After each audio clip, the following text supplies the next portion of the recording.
حضرت شیف کی کہانی۔ حضرت آدم کے بیٹے حضرت شیف وہ عظیم نبی تھے جنہیں اللہ تعالیٰ نے اپنے خاص بندوں میں شامل فرمایا۔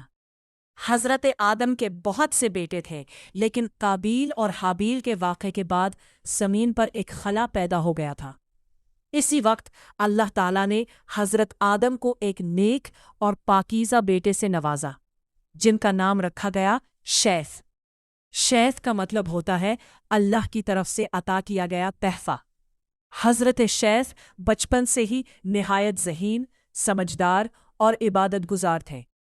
وہ اپنے والد حضرت آدم کی بہت عزت کرتے اور ان سے دین کی تعلیم حاصل کرتے تھے۔ جب حضرت آدم کی عمر زیادہ ہو گئی تو اللہ تعالیٰ نے حضرت شیف کو نبوت عطا فرمائی۔ یوں وہ زمین پر آنے والے تیسرے نبی بنے۔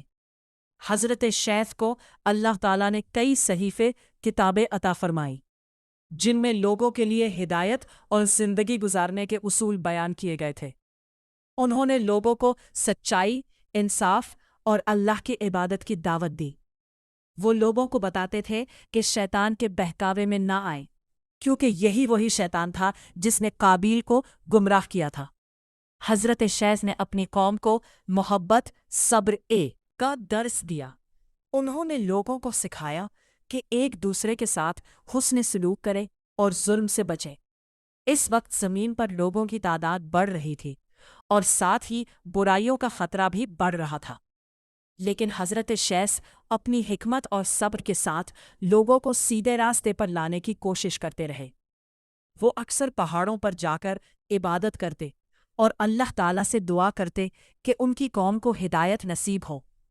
حضرت شیف نے اپنے والد حضرت آدم کی تعلیمات کو آگے بڑھایا اور دین اسلام کی بنیادوں کو مضبوط کیا۔ انہوں نے اپنے بعد آنے والے لوگوں کے لیے ایک مضبوط نظام قائم کیا تاکہ وہ اللہ کے احکامات کے مطابق زندگی گزار سکے۔ کہا جاتا ہے کہ حضرت شیف نے اپنی زندگی کا بڑا حصہ اللہ کی عبادت اور لوگوں کی اصلاح میں گزارا۔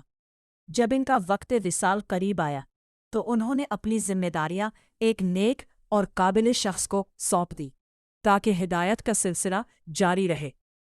سبق: حضرت شیف کی کہانی ہمیں سکھاتی ہے کہ مشکل حالات میں بھی نیکی کا راستہ نہیں چھوڑنا چاہیے۔ علم اور صبر انسان کو کامیاب بناتے ہیں۔ اللہ کی طرف سے ملنے والی ذمہ داری کو ایمانداری سے نبھانا چاہیے۔ اگر آپ کو یہ ویڈیو پسند آئی ہو تو اسے لائک کریں، اپنے دوستوں کے ساتھ ضرور شیئر کریں، اور ایسے ہی مزید اسلامی کہانیوں کے لیے ہمارے چینل کو سبسکرائب کرنا نہ بھولیں۔ جزاک اللہ خیراً۔